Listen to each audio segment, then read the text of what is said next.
Adam, Daniel. Yes, Daniel, Christopher. Yeah. Go on then, Tim and Adam, then we'll do the guys. Chris, a really good performance on Sunday. You're unbeaten so far this year. How much do you have to cling on to those positives to take into the game this weekend? Yeah, 100%. We have to. Yeah, it was a good performance. Enjoyed watching the team. Thought, we tried to play as well. We tried to control the game. I think the stats back that up as well. The end bit is always the hardest bit. The keeping it out the back of the net and putting it in their net is the hardest thing. So we'll get better with that. I'm a bit disappointed with both goals as well. But general play, I thought it was an excellent performance and something that we really deserve to get from the game. I know the game will be talked about because of the decisions at the end of the game. But looking back from a general point of view and reviewing the game, we were good, and steps forward is the aim for us right away from coming into the club to the end of the season. Keep moving it forward. You went deep in the FA Cup the last time you were here. I think quarter-finalists twice. So can you really attack this competition and have a go this time around? Yes, we haven't won enough games this season, so even the Gillingham game, the winning mentality, getting that feeling back into the players, enjoying the football and enjoying winning games of football. So that was a great exercise for us in what was talked about, a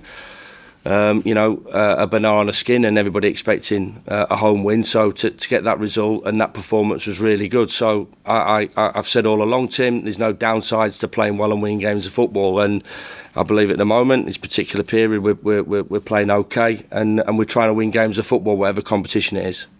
A week to go until the transfer window closes. You said last week you were close to a couple. Can you update us on where you're at with transfers? Are you close to getting anyone in this week? Yeah, we are. We're close to getting a couple in. So fingers crossed those things are happening right as we speak. So yeah, you're going to chuck names at me, and yeah, I am going to deflect them and bat them straight back at you. But the big thing is that when that window shuts next Thursday, that we're stronger and in a better place and a better position than we were when the window opened. And I believe we are now, with the players coming back fit, with the likes of Ben Berrett and Diaz coming into the group and a couple coming in over the next 24, 48 hours and even longer. The group will be stronger. I do believe as well from a psychological point of view, our players want to see players come through the door as well to boost their chances of obviously getting results and having a successful second part of the season. So for me, when I was a player, unless he played right back, I was delighted that we were bringing players in, and but understanding the competition is key. We're looking a lot healthier as well. With players back out on the training ground, Tom Davis and the likes, getting more extra minutes and getting closer to a return to first team football. So the picture at the moment is quite rosy, and we've got to keep it going that way. Can I throw one name at you? You can throw any you want at me, mate. Ivo Gerbic, the Atletico Madrid goalkeeper, is that one close? Is he undergoing a medical? Yeah, he is. Yeah, he is. Yeah, I'll let me go down there, Tim, Anna, just for you. But yeah, he's close. So fingers crossed we can seal that deal. Will you let you go down on Sam Curtis as well? Is he close? Another one. There you go. That's two. I'm getting soft in my old age. Yeah, Sam is in the building as well. He's a different type of player to obviously the goalkeeper in terms of coming into the group as a young player, an 18-year-old player. Yeah, but obviously we'll talk about those boys when officially we can talk about them. But Sam's in the building as well. You've been linked with a whole host of defenders, including Mason Holgate and Ben Godfrey and Chris Mapham. But is defender the last position you want to bring in? Yeah, well, the position-specific, positions that we're after, we feel we're going to nail. And we've lost two really key players in terms of Chris Basham and John Egan, and we are light from right-footed centre half. So. I like that balance. We want that option of going and playing free as well. and with George being out, that limits us to player 3.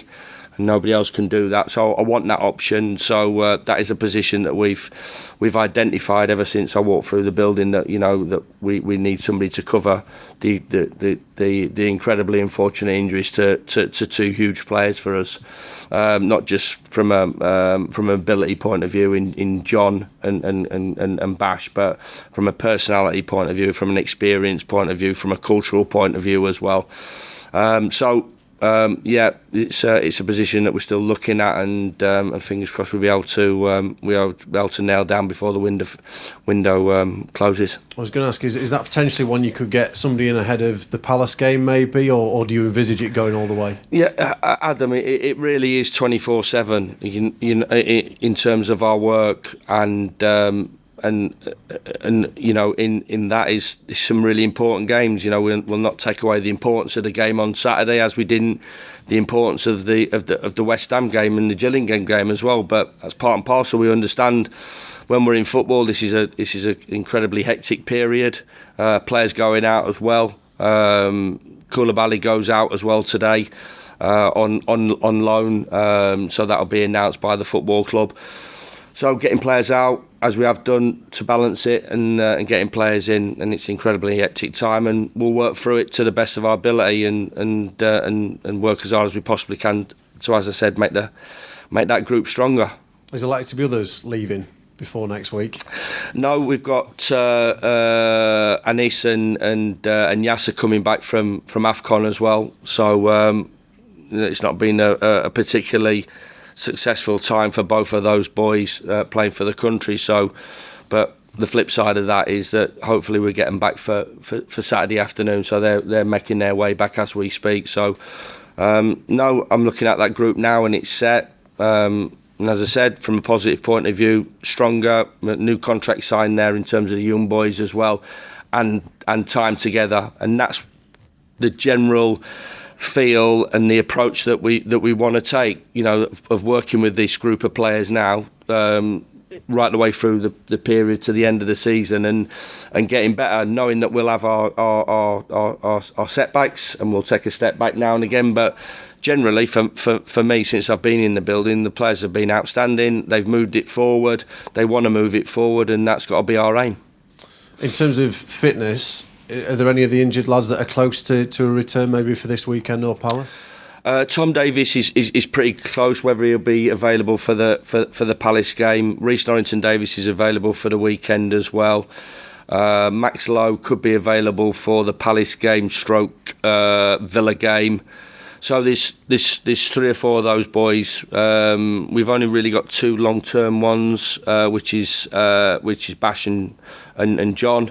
And the others are working their way back diligently with the medical staff, and are trying to get back into the group, which is good from an attitude point of view, that they want to be part of it. The challenge, as always, is making sure the timing of that is the right timing for, not only for me. I mean, I'd be delighted if they all come back fit and healthy, and I've got big issues and big decisions to make, but to making sure that they don't re-injure themselves, that is a huge part of the rehabilitation and their return to training, return to playing. One specific, George Baldock, just how far away is he? George is about a couple of weeks away, so he's in between that one. So he's possibly the furthest away from the other group of players that we talked about. Arblaster as well, been out on the grass as well, which is good, because we're really looking forward to working with Ollie as well. You've already mentioned some big incidents towards the end of the West Ham game that we talked about. There's been plenty of comment this week by a variety of people, including a now Gladiators referee in Mark Clattenburg. I don't know if you'd seen what. Yeah, I hear it. I hear it. I say it all. I just think it's really ignorant in terms of the way we play. Obviously, he didn't watch that game, and he's just going on something even pre-me, really, because. In 2016, we were a pretty decent footballing side. So, criticism only hurts when it comes from people you respect. So I'll just leave that at that. Is it concerning, though, when somebody says something along the lines of, if you know football and you know Sheffield United and you know McBurney, then you know he's going to try to disrupt the goalkeeper when it's coming from such a senior referee? Just a nonsense clickbait that they do. They just try and people at the moment, and I suppose that, modern social media, try and make themselves relevant, and just another one. So we know what we're about. We know what we're trying to do. We know how we're trying to play. We know that we've got an honest group of players.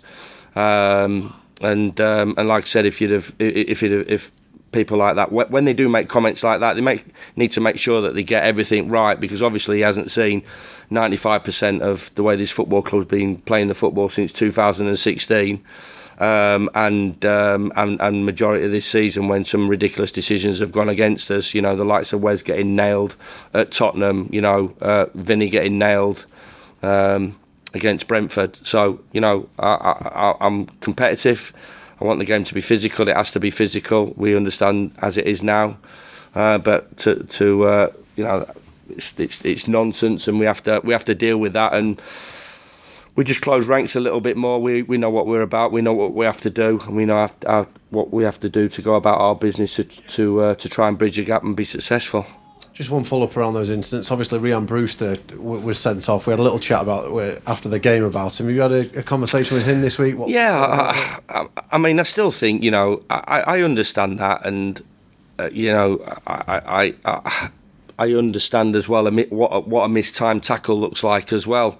So there's no malice in the boys' tackle at all, And I will say that honestly, because I've seen players when they've gone to try and do players, and you understand it, and you see it, and you see the height of it, and you see, body language, and I blame myself a little bit, because I wanted him to go and press, and maybe he's got me shouting in his ear, and he's gone after the ball, and he's made an aggressive challenge. But for me, there was no malice in it. It was mistimed, the obvious reaction, which obviously comes in modern day football, and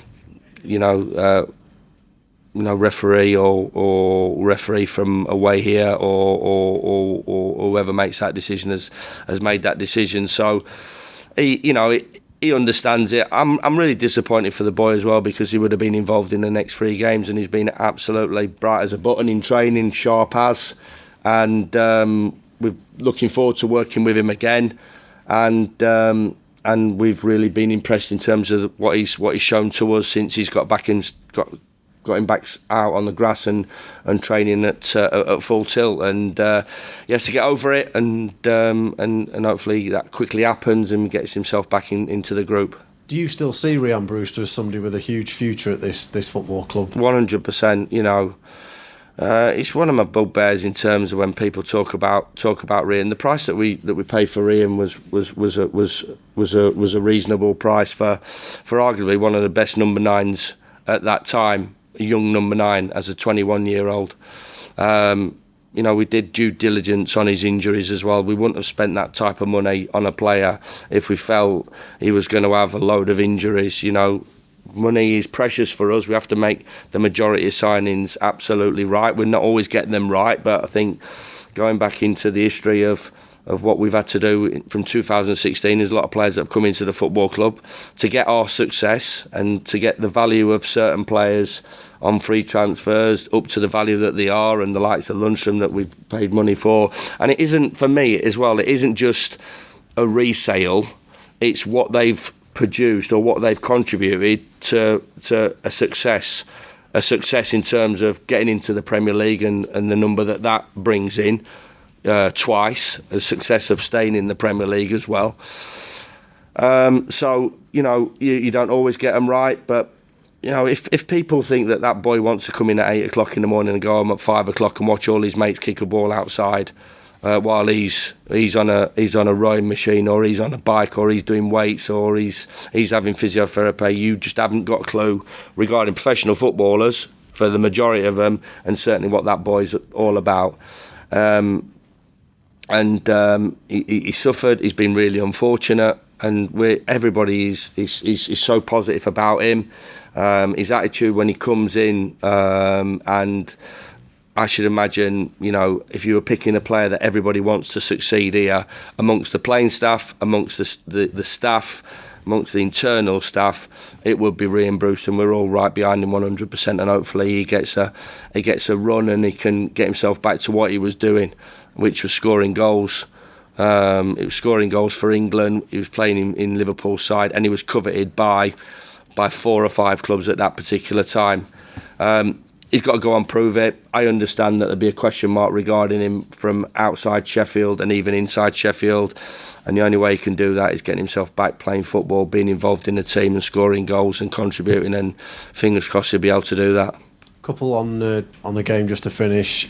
How much does the Palace game on Tuesday come into your thinking when you're looking at Brighton in your selections? Well, we have took the mantra of a game to game scenario, and how we have to focus on that game, and we are doing that, and we're taking that into account.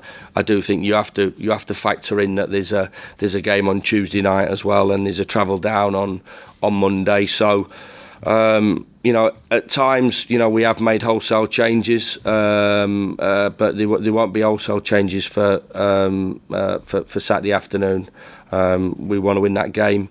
We understand we're up against a side who's on a great run in Europe, deservedly so. All the stats that go well with them we understand, how they play. We understand, second most possession in the Premier League, which is how they play and how they go about their game. Most passes as a Premier League team. So, but from that point of view, we're trying to find us way to open up their weaknesses as well, which we will do to our best of our ability. But as I said, we just got to make sure we get the balance right between Saturday and Tuesday from team selection and approach and everything, because it is a difficult tie that we're going into, and it's one, and I will understand the supporters' point of view that let's get after them, let's go and press them, let's go and make contact with them. They're at our home ground. I totally understand that,